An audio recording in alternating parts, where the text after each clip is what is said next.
আসসালামু আলাইকুম বন্ধুরা, কেমন আছো? আমাদের সেকেন্ড এক্সাম হচ্ছে solid waste and hazardous management, অর্থাৎ ওয়েস্ট ম্যানেজমেন্টের সাবজেক্ট। তো এখান থেকে আমাদের 3টা ম্যাথ আছে, 3টা ম্যাথের সলিউশন আমরা দেখব। আর বাকি যে থিওরিগুলো আছে সবাই যে যার মতন করে পড়ে নেবা। আর হচ্ছে মঞ্জুরুল তো গ্রুপে দিয়ে দিছে, যদি না পাও গ্রুপ থেকে কালেকশন করবা। তো আমাদের এখানে ম্যাথগুলো খুবই সোজা এবং ছোট ছোট, সবাই পারবে আশা করি। তারপরও অনেকে দেখা যায় দু একজন ভিডিওর জন্য বলতে পারে, এই জন্য কষ্ট হলো ভিডিওটা দিয়ে দিলাম আর কি, যার প্রয়োজন হয় দেখে নিও। তো আমাদের প্রথম যে ম্যাথ সেটা হচ্ছে ইফিসিয়েন্সি এবং ইফেক্টিভনেসটা বের করব। ইফিসিয়েন্সি এবং ইফেক্টিভনেস বলতে হচ্ছে আমাদের যে ওয়েস্ট যে রটারিটা করা হয় তখন যে এক্সট্রা যে ম্যাটেরিয়ালস ইউজ করা হয়, যেমন গ্লাস বা অন্য কিছু ইউজ করা হয়, তো সেই ইউজ করার পরে অ্যাপ্লাই করার পরে, যেমন এখানে গ্লাস অ্যাপ্লাই করার পরে এর ইফিসিয়েন্সি এবং ইফেক্টিভনেসে কেমন সেটা আমাদের বের করতে হবে। তো আমাদের এখানে যে ডাটাগুলো দেওয়া আছে অনেক বড় কোশ্চেন, তো কোশ্চেনটা আমি তুলি নাই, শুধুমাত্র কি বের করতে হবে ওইটা আমি লিখে দিছি, যে determination off screen recovery efficiency and effectiveness. তো এফিসিয়েন্সি এবং ইফেক্টিভনেস বের করার জন্য আমাদের ধাপে ধাপে যে কাজগুলো করতে হবে ওইগুলো আমরা দেখব। প্রথমে আমাদের যেটা দেওয়া আছে সেটা হচ্ছে আমাদের টোটাল মিউনিসিপ্যাল সলিড ওয়েস্ট দেওয়া আছে, কত কেজি দেওয়া আছে, 2500 কেজি দেওয়া আছে পার আওয়ারে। এরপর হচ্ছে আমাদের গ্লাস ইউজ করা হয়েছে, এই 2500 কেজির ভিতর আমাদের গ্লাস ইউজ করা হয়েছে, কোশ্চেনে দেওয়া আছে 10%। তো 10% যদি আমরা গ্লাস ইউজ, অর্থাৎ 2500 কেজির ভিতর যদি 10% গ্লাস থাকে তাহলে আমরা কি করব, গ্লাসের পরিমাণটা আমরা বের করে নেব। তো 25 ইন্টু হচ্ছে যেহেতু 10%, 10টা ভাগ দেবো হচ্ছে 1000 দিয়ে, তাহলে আমরা পেয়ে যাব কি, আমরা পেয়ে যাব হচ্ছে আমাদের গ্লাসের পরিমাণটা। তো আমাদের গ্লাস আছে কত, 250 কেজি। এরপরে আমাদের কি আছে, তো আমাদের যদি এই 25 কেজির ভিতর 250 কেজি গ্লাস থাকে তাহলে আমাদের আদার্স ওয়েস্ট কত আছে এটা আমরা বের করতে পারবো না, অবশ্যই পারবো। আমাদের টোটাল থেকে আমরা গ্লাসের পরিমাণটা যদি বাদ দিই তাহলে আমরা কি করব, আদার ওয়েস্টটা পাবো। তো 250 থেকে বাদ দেবো হচ্ছে 250, অর্থাৎ 2500 থেকে বাদ দেবো হচ্ছে 250, তাহলে পাই হচ্ছে আমাদের 2250 কেজি। ওকে, এরপরে আমাদের যে বিষয়টা হচ্ছে যে আমাদের এই পর্যন্ত যে কাজ, এটা হচ্ছে আমাদের রটারি করার আগে, অর্থাৎ অ্যাপ্লাই করার আগে, অর্থাৎ বিফোর বলতে হচ্ছে কাজ রটারি করার আগে যে কাজটা, অর্থাৎ কী পরিমাণ আমাদের ওয়েস্ট আছে এবং কী পরিমাণ আমাদের গ্লাস ইউজ করছি, এগুলো পরিমাণ হচ্ছে আমাদের এই পর্যন্ত। এরপর হচ্ছে আমাদের রটারি করার পরে, অর্থাৎ একটা হচ্ছে আউটপুট, একটা হচ্ছে ইনপুট। তো ইনপুট হচ্ছে আমরা এই যে ওয়েস্টগুলো দিলাম, যে পরিমাণ ওয়েস্ট দিলাম এটা হচ্ছে আমরা ইনপুট করছি। এরপরে হচ্ছে রটারি করার পরে এই আউটপুট কীভাবে কী পরিমাণ পাবো সেটা আমরা বের করব। তো আউটপুট বের করার জন্য আমাদের কী করতে হবে, আমাদের হচ্ছে যে ওয়েটগুলো নিতে হবে। যে এখানে আমাদের কোশ্চেনে দেওয়া আছে যে আন্ডারফ্লো, ওয়েট অফ আন্ডারফ্লো, অর্থাৎ আন্ডারফ্লো কখন হবে, যখন after shortening by rotary screen, যখন রটারি স্ক্রিনিং করা হয়েছে তখন আমাদের টোটাল আন্ডারফ্লোর ওয়েট, অর্থাৎ ওয়েস্ট, আদার ওয়েস্ট এবং গ্লাস ওয়েস্ট দুইটা মিলে আমাদের টোটাল আন্ডারফ্লো হচ্ছে 500 কেজি। এই 500 কেজির ভিতরে আবার আমাদের গ্লাস ওয়েস্ট, অর্থাৎ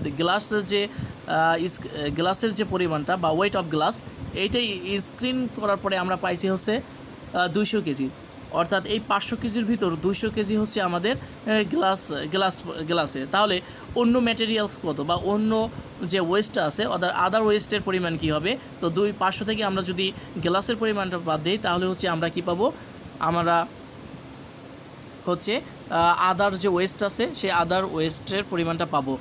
তো 500 থেকে আমরা 200 বাদ দিলাম, তাহলে হচ্ছে আমরা পাই কত, 300। তো এখন এই যে 500, 300, 200 এগুলো কোথা থেকে আসে, যে কোশ্চেনটা উঠে নেই এই জন্য অনেকে কোশ্চেন করতে পারে। তো এগুলো কিন্তু কোশ্চেনে দেওয়া আছে যে রটারি করার পরে আমাদের আন্ডারফ্লো, টোটাল আন্ডারফ্লো হচ্ছে 500 এবং গ্লাসেরটা হচ্ছে 200। এই 500 ভিতরেই কিন্তু 200। তো 500 থেকে যদি আমরা 200 বাদ দিই তাহলে আদার ওয়েস্টটা আমরা পেয়ে যাব। এরপর আমাদের যে প্রথম যে কোশ্চেনটা, সেই কোশ্চেনটা হচ্ছে আমাদের কী বের করতে হবে, আমাদের কোশ্চেনে বের করতে হবে যে রিকভারি, প্রথমে যেটা রিকভারি করার পরে যে আমাদের ইফিসিয়েন্সি, যেটা recovery efficiency of the screening for গ্লাসের জন্য আমাদের ইফিসিয়েন্সি কত আসবে, ইফিসিয়েন্সি আসবে হচ্ছে আউটপুট অফ গ্লাস, অর্থাৎ আমাদের রটারি করার পরে আউটপুট যেটা আসছে আর রটারি করার আগে ইনপুট আমরা যেটা দিছি তার পরিমাণ ইন্টু হচ্ছে 100। তো আমাদের আউটপুট আসছে হচ্ছে কত, 200, এবং আমাদের যে গ্লাস আমরা যে ইনপুটটা দিছিলাম সেটা হচ্ছে 250 কেজি। আসছে কত, আসছে হচ্ছে 200 কেজি। তো আমাদের আউটপুট হচ্ছে 200 এবং ইনপুট হচ্ছে 250 এবং যেহেতু এটা পার্সেন্টেজে বের করতে হবে ইনটু হচ্ছে 100, ক্যালকুলেশন করলে পাই আমাদের 80%। এরপর আমাদের যে মূল কাজটা সেটা হচ্ছে ইফেক্টিভনেস। প্রথমে আমরা বের করছি ইফিসিয়েন্সি, এরপর হচ্ছে আমাদের ইফেক্টিভনেস বের করতে হবে। ইফেক্টিভনেস বের করার জন্য আমাদের যে কাজটা করতে হবে যে ইফিসিয়েন্সি গ্লাসের জন্য এটার সাথে গুণ করতে হবে 1 minus efficiency for other waste. Other ওয়েস্টের যে ইফিসিয়েন্সিটা আছে সেটা কি করতে হবে, আমরা যে গ্লাসের ইফিসিয়েন্সিটা বের করছি তার সাথে গুণ করে দিতে হবে।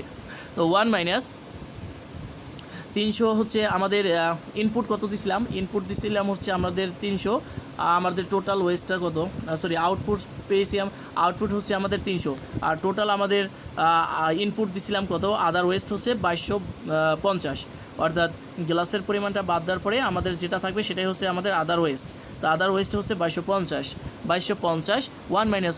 এখন এখানে আমরা এইভাবে করেও বের করতে পারি, উপরে আগে যে গ্লাসের জন্য যে ইফিসিয়েন্সিটা বের করছি সেভাবে আগে ইফিসিয়েন্সিটা বের করে নিতে পারি, অথবা এখানে সরাসরি 1 থেকে যদি, কারণ 100 মানে হচ্ছে 1 থেকে যদি আমরা এইটা বাদ দেই অর্থাৎ আউটপুট ডিভাইডেড বাই হচ্ছে ইনপুট, তাহলে হচ্ছে আমাদের কি আসবে যে আদার ওয়েস্টের যে ইফিসিয়েন্সিটা সেটা আসবে। তো এই আদার্স ইফিসিয়েন্সির সাথে গুণ হবে যে গ্লাসের ইফিসিয়েন্সি, দুইটা গুণ করলে যেটা আসবে সেটাই হচ্ছে আমাদের এফেক্টিভনেস।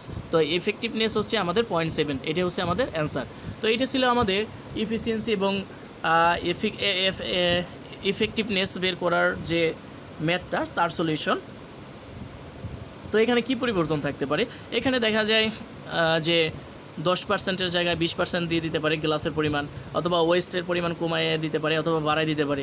এছাড়া আর পরিবর্তনের মতন কিছু নাই, শুধু ভ্যালুগুলো চেঞ্জ থাকতে পারে। এই ভ্যালুগুলো তো চেঞ্জ থাকবে, এটা 100%। আরেকটা আমরা ম্যাথ দেখব, সেটা হচ্ছে ল্যান্ডফিলের যে ডিজাইন ম্যাথটা, সেই ম্যাথটা ল্যান্ডফিল, ল্যান্ডফিলের অধ্যায় থেকে আমরা, অর্থাৎ চ্যাপ্টার থেকে হচ্ছে আমরা এই সলিউশনটা করব। যে এখানে কি বলছে যে calculate the landfill capacity per year. তো আমাদের ডাটাগুলো যে দেওয়া আছে সেগুলো আমরা লিখে নিলাম। যে পপুলেশন দেওয়া আছে কত, 12 লাখ। ওয়েস্ট জেনারেশন রেট, অর্থাৎ প্রত্যেক মানুষ, একজন মানুষ প্রতিদিন কি করে 6.4 পাউন্ড হচ্ছে ওয়েস্ট জেনারেট করে, এবং ডাইভারশন ফ্যাক্টর হচ্ছে 0.25। এরপর আমাদের কম্প্যাক্ট ওয়েস্ট ডেন্সিটি, অর্থাৎ কম্প্যাক্ট করার পরে যে আমাদের ওয়েস্ট ডেন্সিটি সেটা হচ্ছে 44.4 পাউন্ড পার ফিট কিউব। এরপর আমাদের এখানে আর একটা বিষয় ধরে নিতে বলছে, সেটা হচ্ছে সেটা হচ্ছে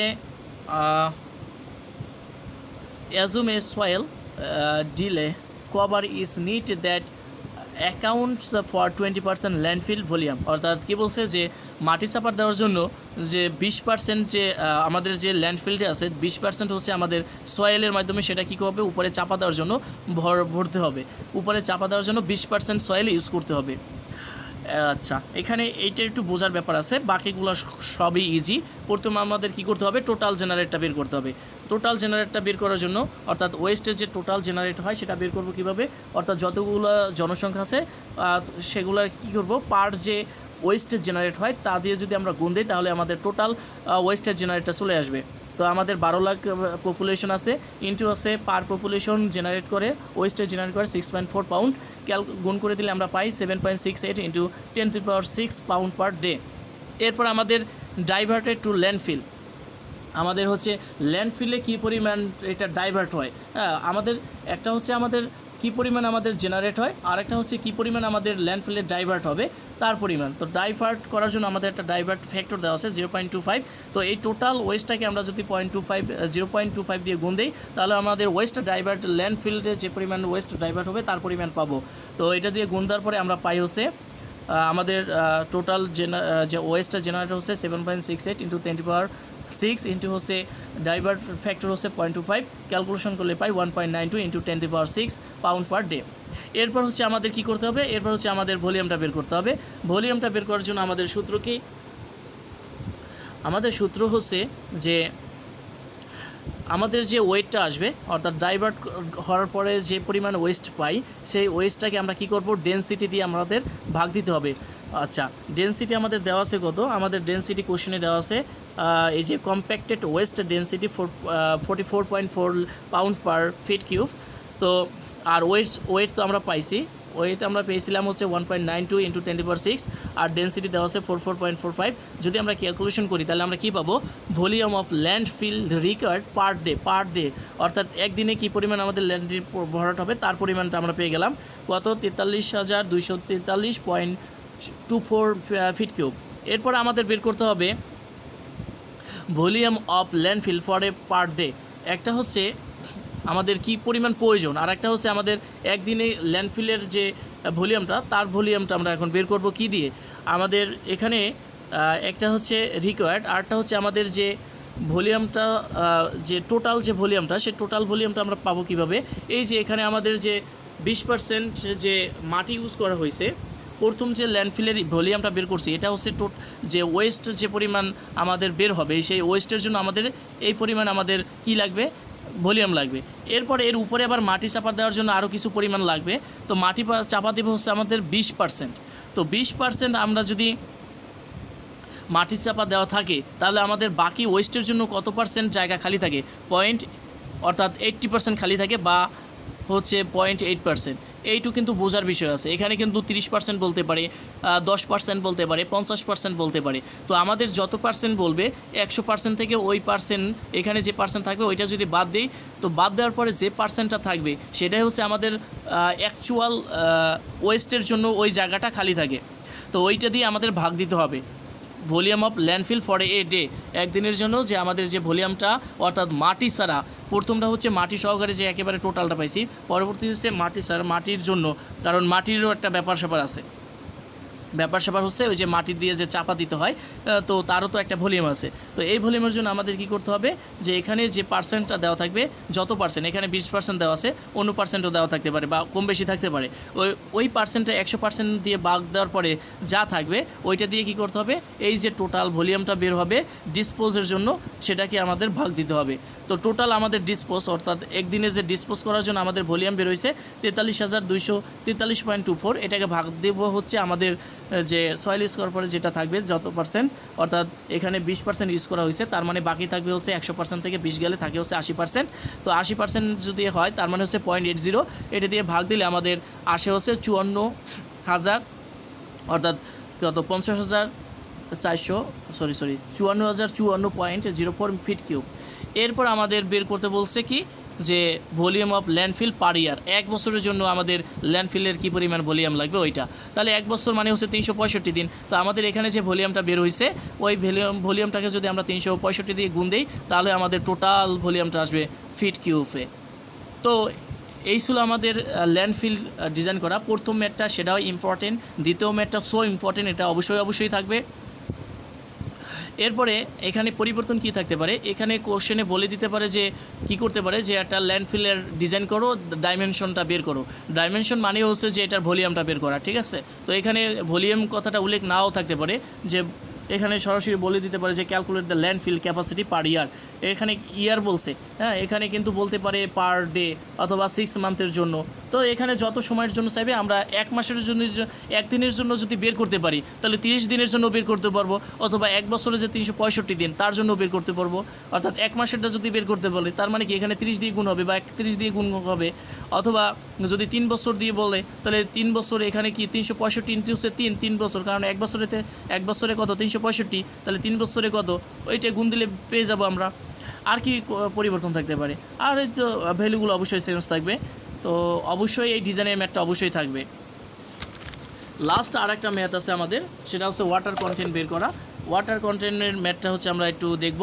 ওয়াটার কন্টেন্টের ম্যাথটা বের করার জন্য আমাদের কোশ্চেনে দেওয়া আছে ডাটাগুলো, ওইগুলো আমরা একটু পরে দেখি।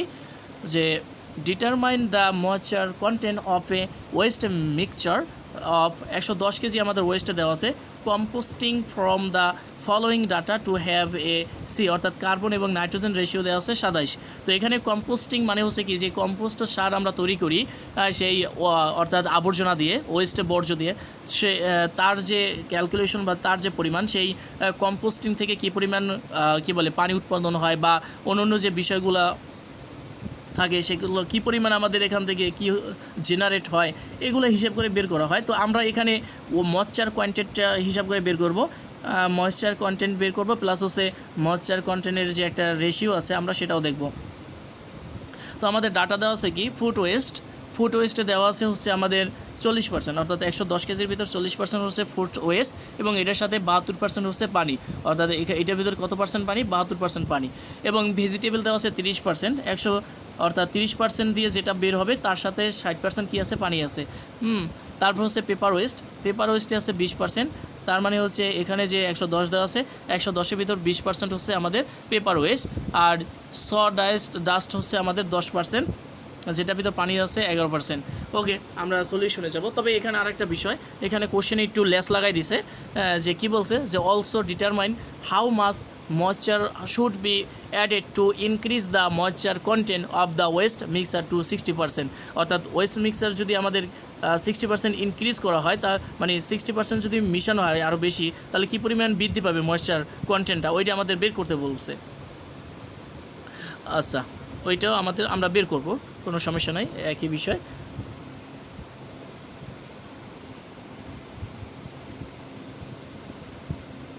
আচ্ছা, তো আমাদের যে সলিউশন, আমাদের যে ডাটা দেওয়া আছে, ডাটা দিয়ে আমরা সলিউশনটা করে ফেলবো।